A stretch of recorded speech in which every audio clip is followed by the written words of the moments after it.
kitchen sink microscopy. I'm the spirit of tribalism, and we would really hate you if you liked and shared and subscribed to this channel. And I'm the spirit of ignorance. Well,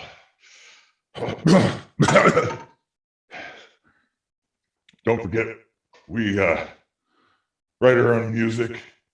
It's evil and hateful, full of awful things. And it really sucks. Yeah, absolutely sucks. But, you know, if you really want to check it out, you can get it on iTunes, Spotify, and stuff. So stick around to the end of the show. You'll hear a new shitty song. You can go to our crappy website, ksmvidcast.com, for news, information, more, if you want. So, what do you want to talk about today? Well, last year on Halloween, we defeated those bastards, the kitchen sink microscopy guys. So we're going to take over. You got the COVID? I hope not. I don't have any medical insurance. We're going to take over and do a lightning round.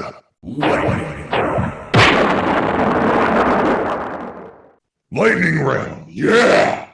Oh, yeah! It's a great idea.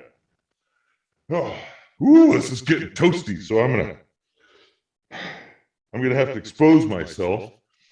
Now we're demonetized. Not in that way. Woo! Much better. Much better. Yeah.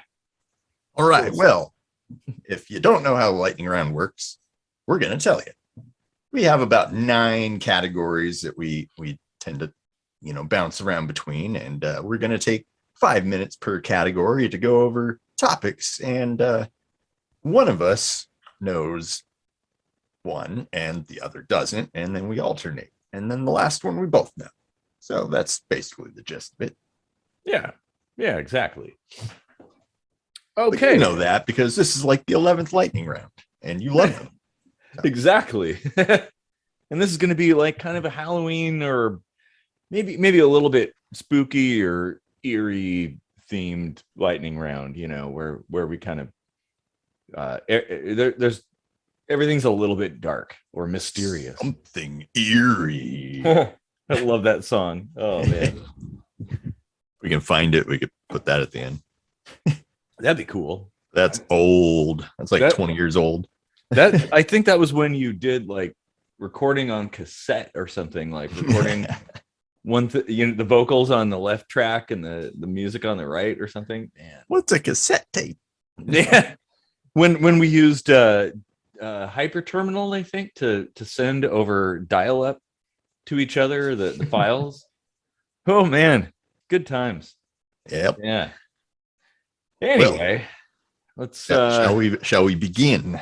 Let's dive right into it. You got the spooky timer. I've got the timer. Oh wait, I wonder if there's a spooky sound that I can use rather than the school bell. Just dump in that Wilhelm scream or something. Yeah, screaming. Well, there's a foghorn.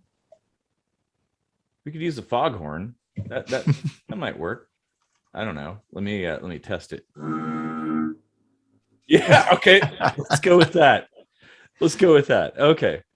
Cool. All right. That's perfect. Well, up first is current events. Yeah. And that's you? It is me. Yes. So are you ready with the timer? I am ready. My bony fingers are hovering over the mouse button, ready to go. All right. What do you think Halloween is like in COVID times? Is it anything like it was when we were kids? Oh man. Well, I guess the thing is a lot of people are already wearing masks, right? so you're kind of set right there. So if you're wearing like a mask that like a Halloween mask that covers your face, but it's not like medical grade or anything, is that okay? Or do you need to like have a mask over your mask, or that would be funny. And in fact, I'm sure there's a lot of COVID themed Halloween costumes going around these days. oh, what are you, little boy? I'm the Mascalorian. Yeah. Well, I can tell you from having sneezed into my Halloween mask when I was a kid that it does stop most sputum and projectiles that are coming out of your mouth from getting out, because it comes back to you. Usually have like the tiny little mouth slit that cuts your tongue if you try to talk. So I mean, I guess that it would be better than nothing, at least. I'm hoping this year is better than last year, because we were, still, we didn't have a vaccine last year. We were still wondering, like, does it transmit through touch and blah blah blah, which we kind of figured out now it doesn't. But back then it was like, should we even trick or treat? Like, if you touch the candy, will you get the COVID or whatever? So hopefully we're kind of past that, because and this is the first year I'm going to be able to go trick or treating with my son. Yeah, that's pretty awesome. Like, I miss that. I don't have kids, probably never will. So of. Yeah, well, that's true. Yes. That's another spooky topic for a different day. Like getting that email or the letter from somebody like, oh yeah, guess what? You're a father. Like, oh, I mean, and the thing is, kids are outdoors, and the likelihood of things being transmitted outside when you're walking around, I don't think it's really that risky. Maybe, I mean, adult Halloween parties, based on the ones I've gone to, well, yeah, you're very likely to catch something, and I don't think COVID is your greatest concern at that point. Well, the kind of parties you're going to, there's probably Wouldn't you like to know?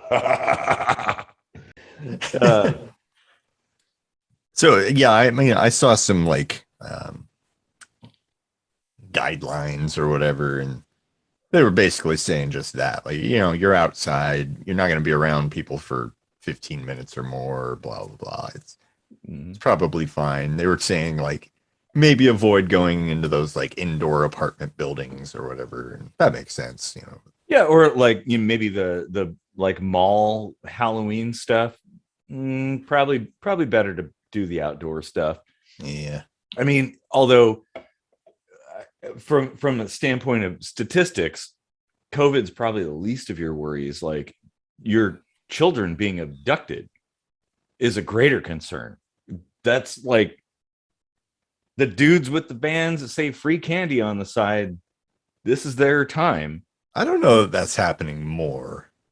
Well, I don't know it is necessarily, but that's a far worse like thing to have happen to somebody than COVID, is if you're a kid, at least. Yeah. If you want to get scared for Halloween, you should check out our episode called oh shit, it's blanking now. There's hundreds of videos. I know, it's so hard to keep track. We did an interview with a friend of mine that wrote a book about being abducted as a child. So yeah, it's the name will come to me. It's the name of the book. Or whatever. Something Sinful Mind. That was it. Sinful Mind. Hey, all right. Came around eventually. I mean, yeah, it's the beer. A little bit of prodding. Yeah, I mean, but that is like the very real terrifying thing about Halloween. It's supposed to be all in good fun, and it could be super scary, like for like in a real way. Oh, there's the foghorn. I think that's a pretty good yeah, that was good. Interesting. Okay, so moving on, we're coming down to religion, and it's my turn. So, I mean, this one I kind of had a lot of different things that I was thinking about, and I kind of just rolled the dice and picked one. So, voodoo and spell casting. What do you think about that? Oh yeah. Huh. Voodoo. That's one you don't think about too much. That would be cool to do a whole episode on, and like have an interview even. Yeah. Because yeah, like so with spell casting, like I just see that as no different than praying. Yeah. You're focusing your mind on something that you want to happen, and it probably won't, but you know, when it does, you have that like, you know, correlation, like, oh, I willed this into existence, and it must have been because I willed it, you know. And Yeah. yeah, but when it comes to voodoo, like that might be the same thing going on, like, oh, I'm gonna prick this doll and hopefully you'll get a pain where I pricked you, and that the likelihood of that happening is not impossible, but it's probably far lower. Well, if you knew about it, though, if somebody said, I've cursed you, and you believe you're cursed, Mhm. it might be possible that you might kind of will that curse into existence just based on your own fears and concerns and things like that. I mean, it's entirely possible. I don't know. Psychology is pretty strong. Yeah. It's an interesting thing. I mean, there's a lot more to voodoo than voodoo dolls and stuff, but Yeah. and spell casting, yeah, I kind of agree on that. I think to me, being somebody who kind of dabbles in witchcraft, like I see it as a inward facing thing. Like it's a almost like a meditative self-improvement process. It's not necessarily like, oh, you're gonna just you're gonna will a bunch of money to you, but you could kind of what would be like condition yourself to do the things that bring you money. You know, believing in something, believing that you can do something kind of makes you discard all of the barriers that you would impose on yourself. So it's like, you know, the idiots accomplish more than the experts, basically, because they don't know any better, and somehow they manage to figure out a way to do things. Before I became like full-blown atheist, I was dabbling in witchcraft, and you know, I remember that there's like black magic and then gray magic, because it's never really fully good. Well, it depends on how you view it, but yeah.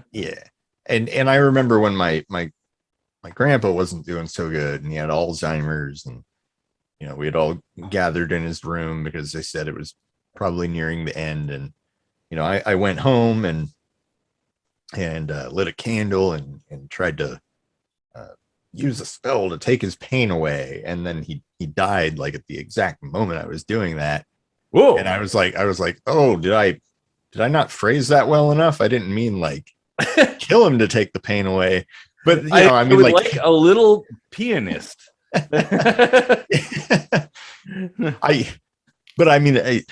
We knew he was dying, so it was like going to happen. Yeah, it could be coincidence, but I mean, yeah, I don't know. I mean, that's one of the many things.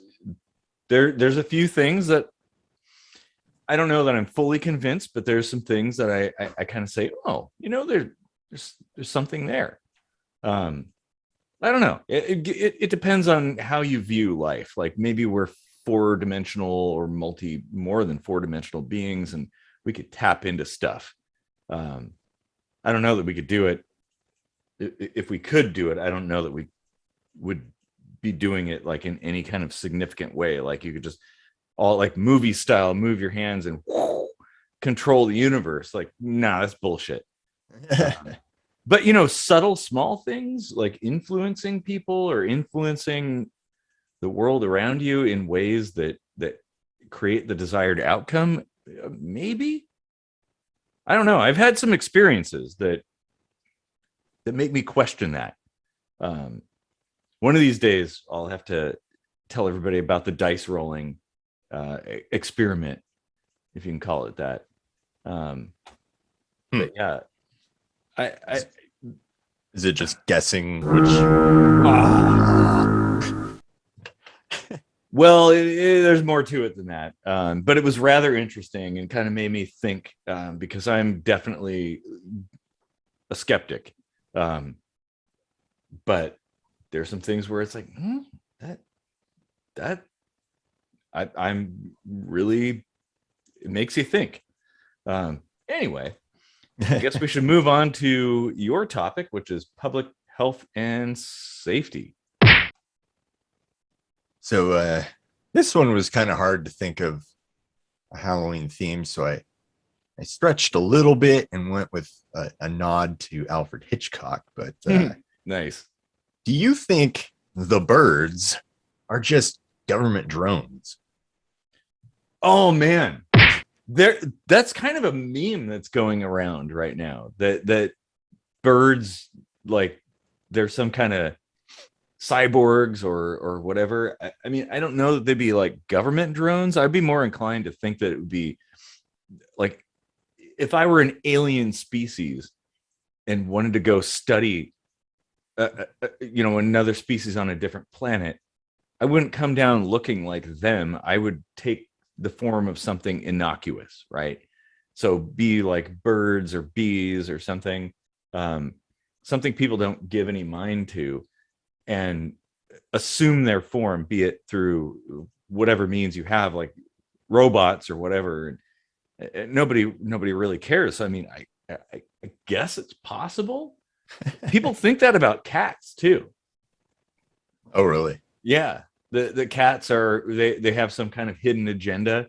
Yeah. I suppose technically this is probably more like conspiracy, but like the angle I was kind of thinking of is like, if you wiped out all the birds and replaced them with drones, it's like birds contribute to the biosphere. Like, are you going to the trouble to like,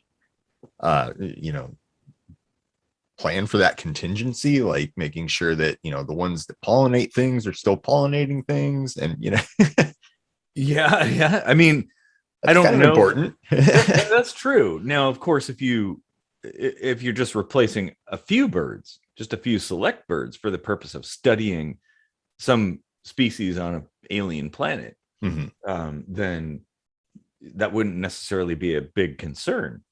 Well, there is that conspiracy theory, though, that Obama somehow wiped out the birds 10 years before he was born. Like all of them. Of course there is. Yeah. but the thing is, like, if I were to pick something on planet Earth to use as a remote camera observation system, birds would be ideal. So, I mean, I don't know that it's that far of a stretch. I definitely don't think any government is using birds to do that.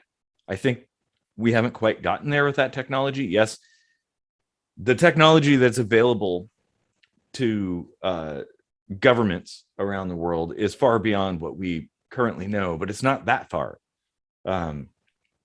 So, I mean, we have drones. Well, but drones that mimic birds that can fly and sit around like birds on power lines and stuff. I don't know about that. That's how they recharge. Through inductance. Actually, no. Now I'm starting to. Okay, I'm more convinced now. You might be onto something. I saw some crows hanging outside my house this morning, and well, imagine if aliens have been watching us the whole time, and birds have been their surveillance method, so they don't violate the prime directive or whatever. And just imagine that, like our country is symbolized by an alien surveillance technique. Like the bald eagle is just a beefy ass camera. the symbol that this American freedom symbology is actually a symbol of our enslavement. 1984 style, like holy shit, that the all-seeing eye of the Illuminati. Yeah. Oh, I've got some Illuminati stuff coming up, by the way. So prepare for that. So yeah, I guess that was probably more conspiracy, but well, kind of. I mean, it goes into that. Birds poop on things, and birds kind of you don't want to get that on you. I mean, it carries a bunch of diseases, and birds are dirty, especially pigeons. And it's just they're changing their oil. Yeah. And seagulls, I think, aren't seagulls one of the few birds that can fly and poop at the same time? So every time I see them like flying over me, I'm like, oh shit, don't take a dump on me, please. I thought crows could too, but maybe not. Maybe. I don't know. Well, crows are super duper smart. Like, if they are drones, then seagulls are just like whoever's controlling the drones, they're just being assholes. Yeah. Well, that's a good way to end it. Yeah. Crows are the leaders, and seagulls are basically just the foot soldiers. And that guy just washed his car. Go shit on it. All right. Well, the way to solve that is Alka-Seltzer. I don't recommend that, by the way. Don't do it. Seagulls are beautiful. So, okay. Well, let's go to the next topic, which is mine, and that would be tomfoolery. So, okay. Real life ghost busting. Do you think it's possible to catch ghosts in something? Huh. Like a ghost trap? You gotta let's assume that ghosts exist in some form. Sure, yeah. Assuming ghosts did exist. I mean, in what way do they exist though? Like, are we just seeing through some thin fabric into another dimension and we have no other real way of like interacting with them? Because in that case, I would think not. Well, yeah, especially if we're talking multidimensional stuff where you could put a ghost in a box, and if it's like even has control of a fourth dimension, it could just step through it. Right. Like nothing.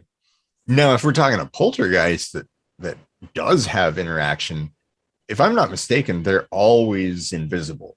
Yeah. So you know, if you could catch it, it would be like playing a game of Battleship. I mean, well, you don't know where to like aim your proton pack or whatever it is. Yeah, exactly. I don't know how one would actually contain something like that. I don't know. I mean, it looks great in movies, but having an unlicensed nuclear particle accelerator on your back isn't necessarily going to ensure that you're going to be able to wrangle a ghost. And then who gives you the right to put them in jail for eternity? That's actually, that actually brings up a really good point. Ghost rights.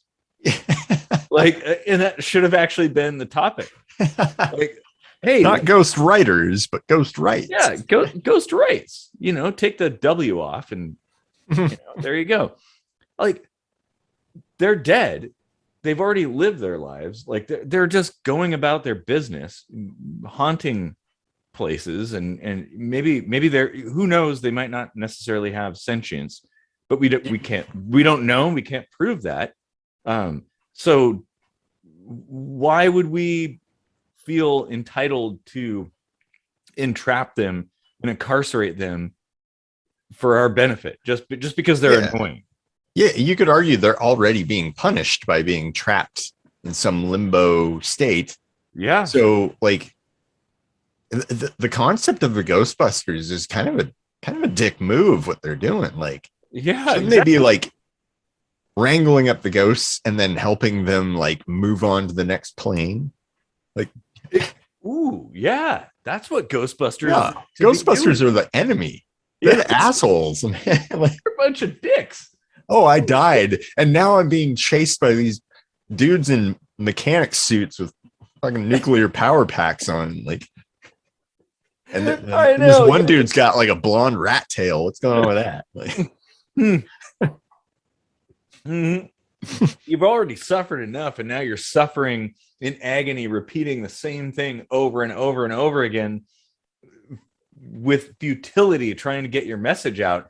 And then somebody comes along and puts you in some kind of nuclear fueled box or something like that. Man, what a dick. Like, yeah, we got to think about that. Maybe it's probably high time we start like a ghost rights organization.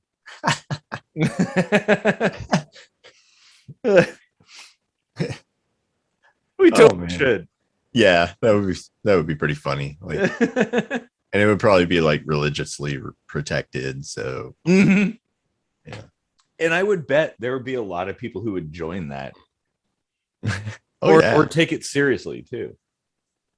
Like that. I mean, it's you never stop evolving your social awareness, right? So, yeah, if ghosts really are a thing, we should take into consideration their feelings. Well, yeah, and you've got all these ghost hunting shows that kind of make light of them. They use the experiences for basically entertainment. So they're kind of like dancing monkeys. But if they do exist, they were once people, and maybe who knows what kind of crazy discomfort or horror they're experiencing in that other realm. Like, should we exploit them for our entertainment? Well, dang. Okay, That's pretty good one. Actually, it turned out really good. Oh, nice. Okay, so it'd be your turn. Yes, it is politics time. Politics. When I saw that, I'm really curious how you're going to correlate this to Halloween. This was another tough one. Yeah, I had a few ideas, but yeah. Hold on a second. I think I better crack another beer for that.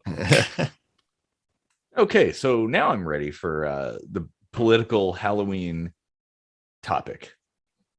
All right. So last Halloween, we had Trump in office. So do you think this Halloween is scarier in the US than it has been in the past? You think we're better off or worse off? Kind of a polarizing. Yeah, like from a political standpoint. I mean, Yeah. I don't think it's really that changed. I mean, you are asking an anarchist, like if the political landscape is a factor. I don't think it's that changed because like the president doesn't matter. The system underneath still exists. Like you could, okay, YouTube, don't demonetize us, don't give us a strike, but you could execute the president, everybody in Congress, like all the way you like that. You could shave off the top of that pyramid and it would still function. That you could cut heads off the Hydra and more would emerge. It would still run. So I don't think things are really that different. Yeah, I don't know. What do you think? I mean, I think I agree for the most part. The two-party politics system has so many people.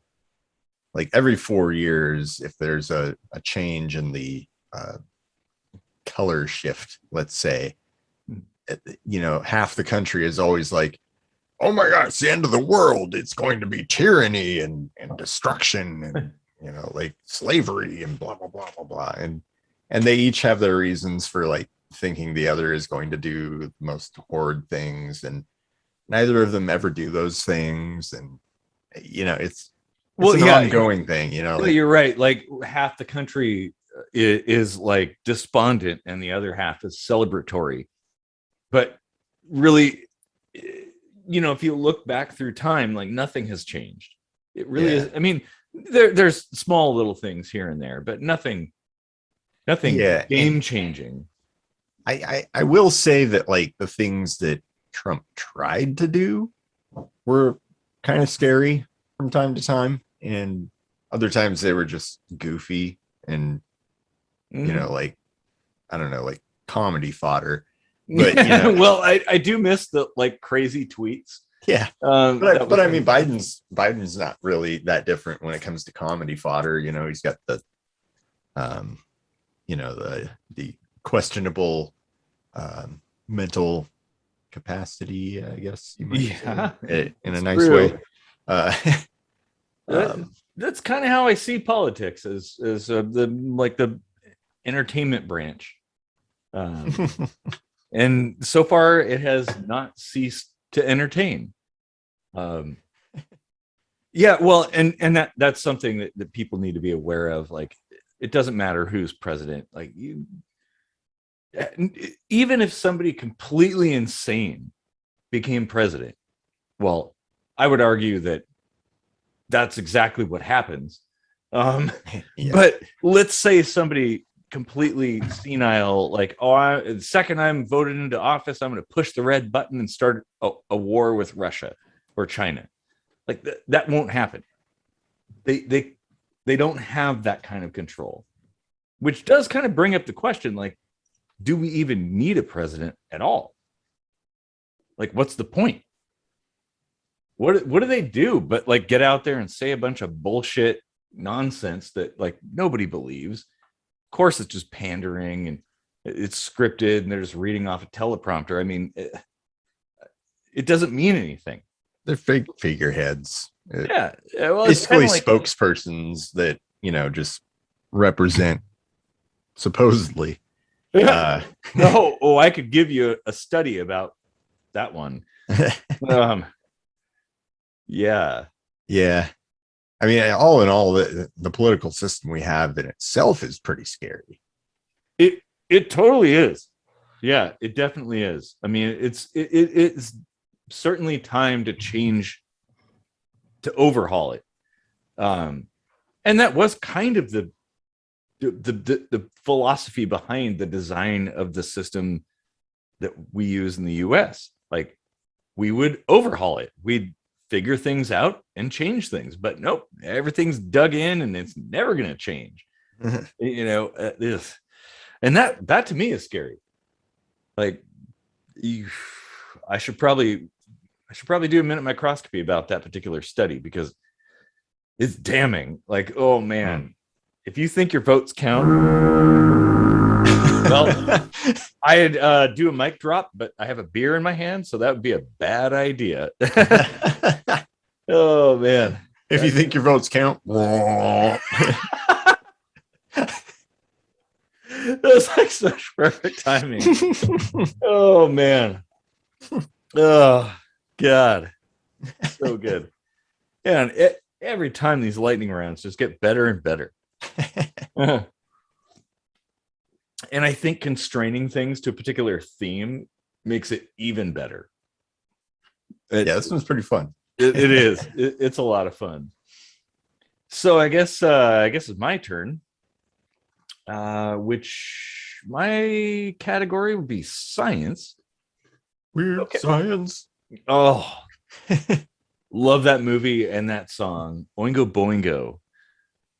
The thing that every time I hear that all it reminds me of getting pulled over by the state patrol, because I was blasting that, driving way too fast in my 300ZX one like a long time ago. And I was going like 100 miles an hour, like came up over this hill and I saw a state patrol parked on the side of the road. I was like, oh, fuck. So I just pulled over and I watched the guy in the rearview mirror like struggle to get into traffic. And then he like comes up behind me and then boop, the lights come on, and I'm like, oh, come on, man. Oh yeah, you got me. All right. But yeah, that song was playing, and it'll always forever be connected with that. Did he let you go? I got a ticket, and I mean, it was justifiable because I was going a little bit fast, but I mean, a little bit. given how fast I was going, I didn't get arrested, so I consider that a win. Yeah, Like $100, sure, that's better than serving time in jail. I got pulled over. This is a bit of a digression, I guess, but I got pulled over once on my way home from a graveyard shift. So it was like 7 a.m. or whatever. And I was listening to a song that I had wrote, Heresy. And I was only going like 40, but it was like a 30 or something. And I got pulled over, and the cop was like, why were you going so fast? I was like, I was rocking out to a song. Sorry. And he was like, oh yeah, I get that. All right, well, just slow down. And I've heard of someone else doing the exact same thing. It would be even cooler if he was like, hey, what? Let me hear that song. And then you're both like, yeah, party on, like listening to it, like rocking out.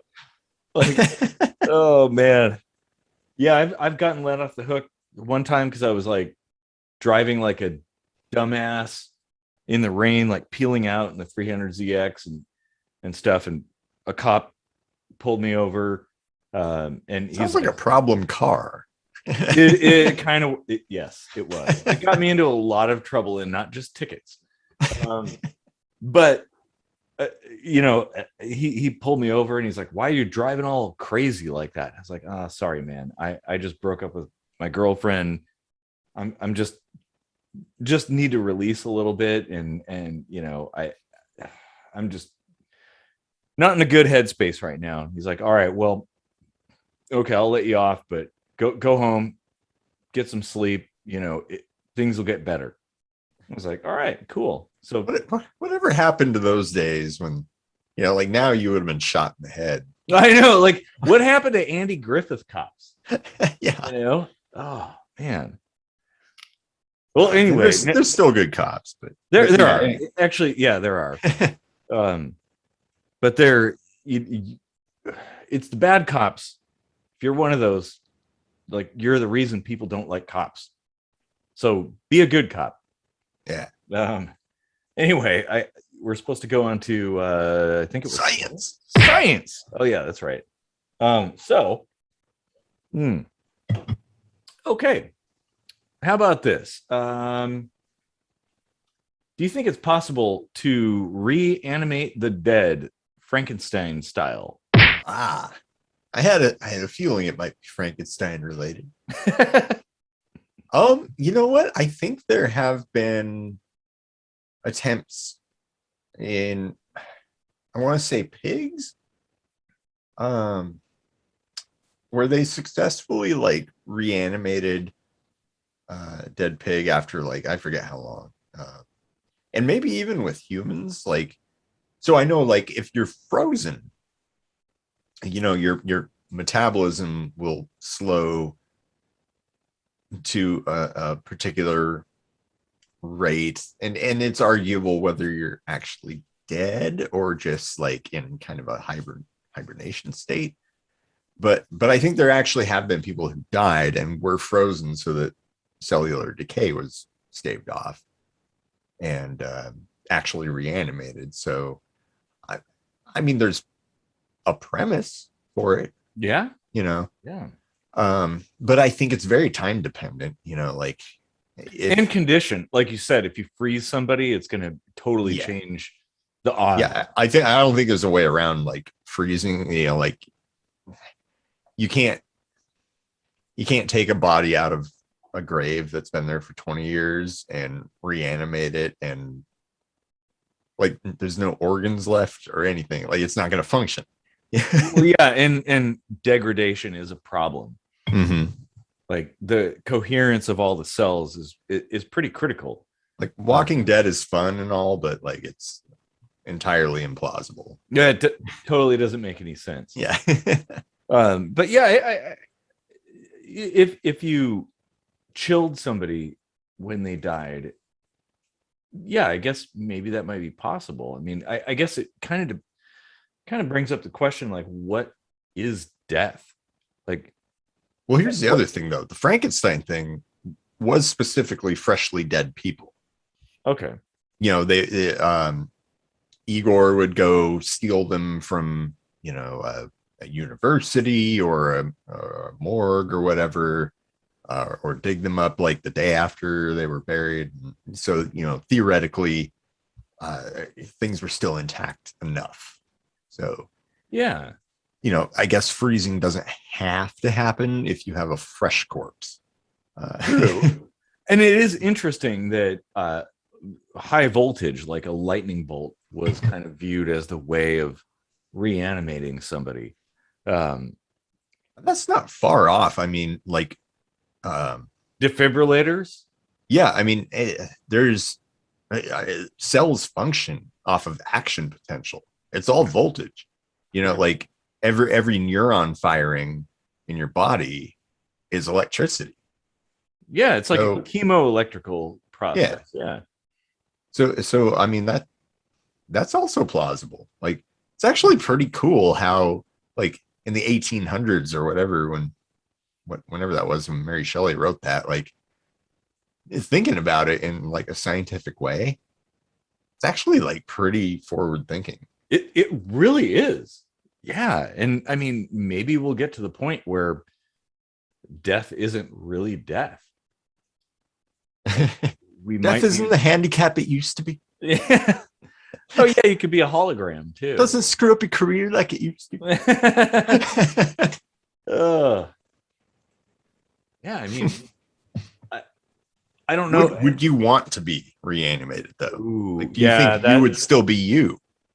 That's what I was actually going to get to, is like your memories, your mind, those neural connections. Like, if they start to break down, it doesn't take much for things to really take a turn for the worse. So even with a little bit of degradation, you might come out, yeah, sure, you're alive, but you might be like a complete whack job, like not yourself at all. And I don't know that I would want to be somebody like that. I mean, maybe it's better just to be dead. I don't know. And isn't reincarnation just kind of a form of reanimation? Oh, like, yeah. it's the flip side. It's your consciousness, it's yourself, it's the sense of who you are, at least in whispers, being transferred to another husk, let's say. Yeah. You know? Ooh, man, that's a really, oh man, this is actually a really good topic. Shit. Oh. Well, on that note, I bid you farewell. oh wait, no, we're not done yet. We're not done. Yeah. Okay, so it would be your turn. Yes. I think this is going to be a fun one. The economy. The economy. And yet another one that I was wondering exactly how you're going to make this spooky. Yeah. I think you're going to like this one. So, all right. Should a haunted house be more or less valuable on the market? Oh, that I would say more. That's kind of how I think too. But, like, you know, you're required to disclose if somebody died or committed suicide in a house, as far as I know, at least here. And I think that drives the value down. Well, because people think that there's going to be some kind of like haunting or something, but not all hauntings have to be malicious. Right. It can be like good hauntings, right? Like there's people who have presumed haunted houses that they live in, and they're just like, oh yeah, that's just this old guy that he's a prankster, you know, it's kind of fun. Like, yeah, maybe the ghost could be your friend. Well, I'll tell you what, my buddy Jeff that committed suicide, a number of years back, I decided to drive by his old house and I saw it was for sale. Huh. And I was like, you know, at the time I had zero chance of having the means to buy a house, and it was a big house and stuff. But I was like, man, maybe I could like be like, hey, I heard somebody committed suicide here. Maybe it's haunted. How about you sell it to me for X amount or whatever? Yeah, drop the price a bit. Because I wanted it to be haunted. I wanted to see my friend again. Yeah. I would have loved to live in a haunted house with my buddy. Oh, that would be really cool. Mm-hmm. Yeah. Well, So I mean, like, to me, that house had value. Yeah. Well, and even if it isn't somebody you know, there's value in tourism or something. You know, Tourism, hey, or just make a friend. Like, yeah, so what? They're a ghost. You know what? Like, if they'll listen, just communicate with them. You know, talk to them, and if you hear them, hear their story, and you know, maybe you'll have a dead buddy. Exactly. Well, you know, in keeping with the Ghostbusters theme, you know, to all the lady ghosts out there, you're welcome to haunt me any day. Such a horn dog. I'm just thinking about that scene, the dream sequence from Ghostbusters, the 1984 movie. Yeah. But yeah, anyway. I don't think it should devalue a property for something to be like quote unquote haunted. Like, I mean, there's like all kinds of stories about that. And yeah, you're right. Like, people automatically downgrade a place that somebody died in, or it's supposedly haunted or something. It's like, actually, maybe that'd be kind of cool. Certainly wouldn't be boring. And you know, you could make that into your own YouTube channel too. So, you know, technology, changes the game. Yeah, I mean, I honestly, I don't understand why people are so freaked out by the concept of a ghost. Like, you know, if you think that it's possible for your consciousness to exist after you die, there's probably ghosts everywhere. Everywhere. Like, I don't see any reason they have to be tied to a creepy house or whatever, you know, like. Well, that's a really good point, because if there are ghosts everywhere, most of them would just be like regular people. Yeah. Like, you could probably talk sports with a ghost. I see dead people. Yeah. I don't know why it would be automatically scary for there to be some kind of spirit of a deceased person inhabiting where you live. And yeah, like based on what I've seen, like, and what I know, well, they can't really do a lot to you. I mean, maybe throw a couple forks or open a door or something. Like, how is that scary? I can do the same thing. I could pick up a fork and throw it. I could close a door or open a door. You're like, ooh, look at how spooky I am. Why is it suddenly different when you can't see what's doing it? I don't think I've ever heard of a real life account of a ghost encounter killing a living human. But I would imagine they wouldn't too, because they're dead. So they're like, oh man, this fucking sucks. I hate for somebody else to die. And they're struggling, like doing what they can, flinging the few forks or closing the doors that they can. Well, yeah. All right. That was actually that was a good topic, and pretty cool for economy. I like that. Oh man. Oh, more beer. Gotta make sure my candles aren't burning down. Okay, everything's good. Actual fire. So I guess we're on to conspiracy theories, and that would be me. So let's see. Some say the Denver International Airport is a secret Illuminati base. I don't know if you know anything about it.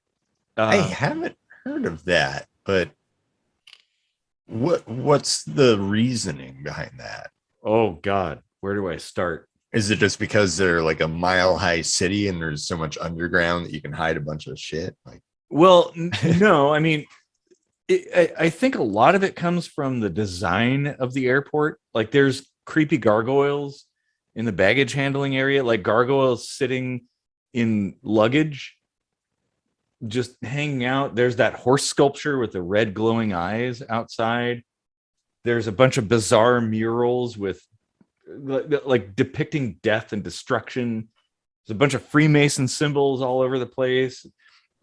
And it was the construction went 2 billion. That's billion with a B, $2 billion over budget and a year behind schedule. So that kind of led people to believe like, oh, maybe they built some more stuff underneath. Maybe that was kind of like a cover to build a secret like bunker or like a doomsday bunker or something underneath. Plus it's also close to a bunch of military bases, NORAD stuff in the area. So people think like, oh, you know, a bunch of the higher ups, that's where they're going to go to this super cool airport and then go down into the tunnels and shuffle off to safety while all of us plebes like die a horrible fiery death. well, I'll tell you what it probably is. And I think you were kind of touching on this. It's like there are underground bunkers all over the country for the president. And like when 9/11 happened, I think well Bush was like in a classroom when it happened, but like reading like a kid's book or something. But he was like flying somewhere else, and I think it's when like one of the later attacks started to happen. They emergency landed at the nearest like underground bunker. Maybe that was it. I can't remember exactly, but yeah, those are sprinkled around. Like the shit that's underground is probably way more expansive than we would imagine, just because it's out of sight, out of mind, you know? Yeah, exactly. Like, I mean, and I've always wondered, like, I've always wanted to like buy a house, right? And then just secretly like dig like 5 sub basement levels or whatever. There was a guy who did that over the course of decades, like all by himself. Yeah. I think that would be super cool. And, you know, like, of course, like pay somebody off to tell me where the gas lines are and stuff like that. But, or just dig very, very carefully. Yeah, no, there are definitely bunkers and tunnels and all kinds of underground military bases all over the place. Like, and it's not just the US, it's all over the world. People have those things, and that's a very real thing. It's not like some kind of conspiracy theory. That's real. And I mean, if you look at some of the images, if I remember, I'll throw some in when I'm talking about the Denver airport. It's kind of weird. Like, it is a weird, it's like, it's almost too obvious though. That's the thing. I don't know if it's just they hired a bunch of strange artists to create art, but if you see it, you're going to be like, this is different. Like, there's something going on here, and I could see why people feel like there's some kind of nefarious purpose to this place. I almost had a layover in Denver, but I don't think I ever actually have. So I haven't seen it for myself, but should definitely check out that airport if you ever do. It's a sight to behold. And now the employees of the place have kind of they've kind of like they're enjoying playing into that. So it's kind of become a thing. But I mean, there's this weird time capsule supposed to be open in like 2039 or something, I think, or 2037, and it has Freemason sign like symbols on it, and you know, people automatically assume the Freemasons are up to no good, which I don't necessarily think is the case. Knowing a few Freemasons myself in the past, like, they're just regular people. Oh shit. Well, Dang it. that one should probably be its own episode. Yeah, just the Illuminati in general would be Yeah. Oh interesting. yeah. Huh. Or underground bunkers or bases or something like that. That would be good. Well, I guess this is the last one that we both Indeed. know, Yes. and that would be philosophy. Philosophy. Yeah. Yeah, yes. Yes, yes. Oh, I don't have my pipe. Oh, but I have this.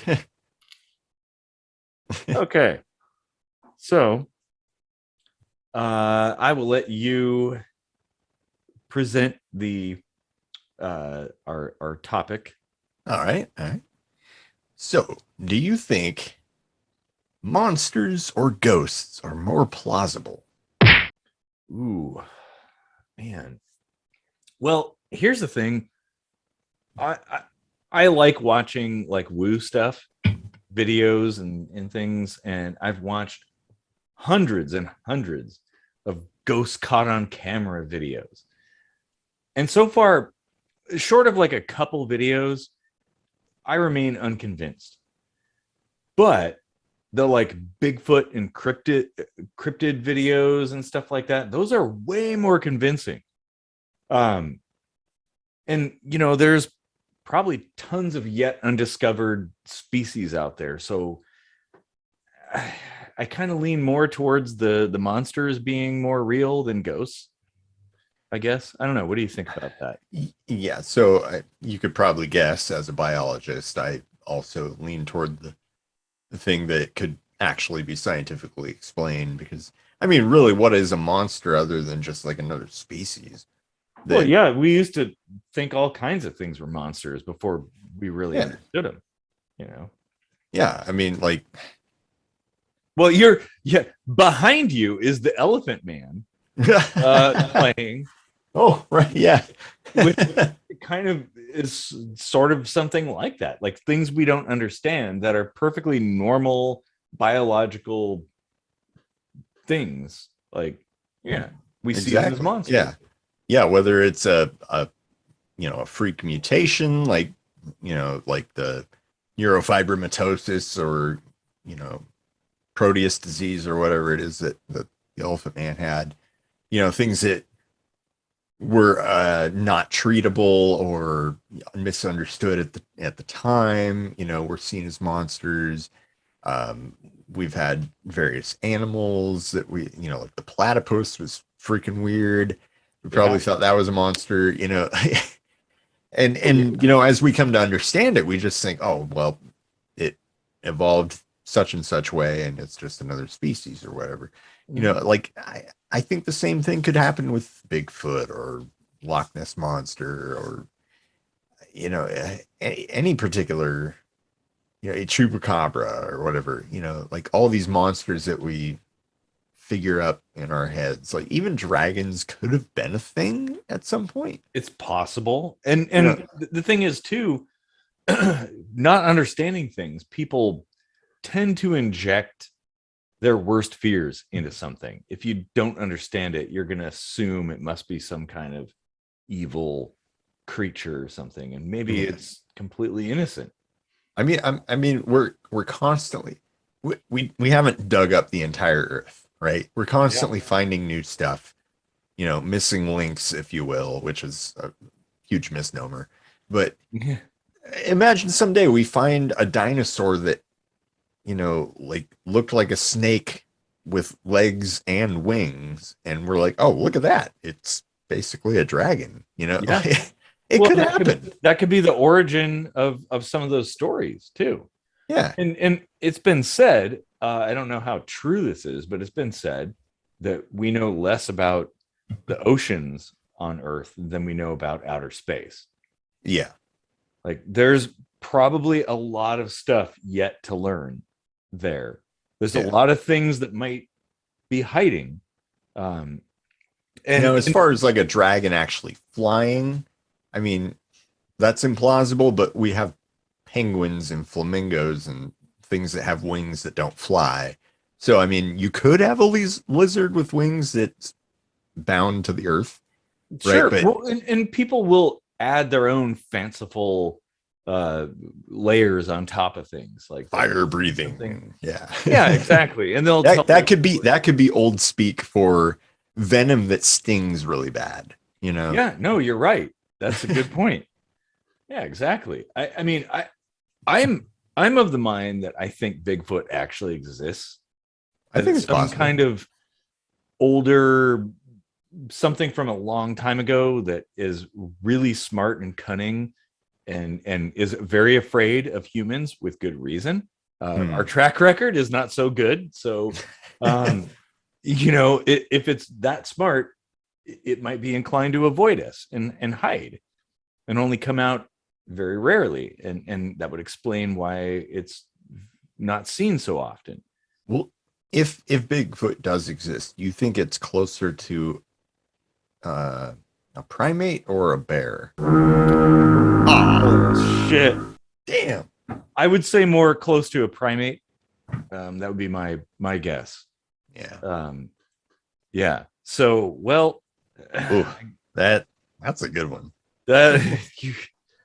All of these were actually really good. Oh man. Holy shit. Well, let's hope people got sufficiently spooked. Yes. Welcome to Halloween. Thanks for deep sink diving with us into a lightning round.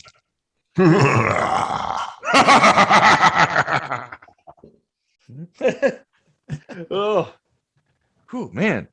Cloaks are really warm.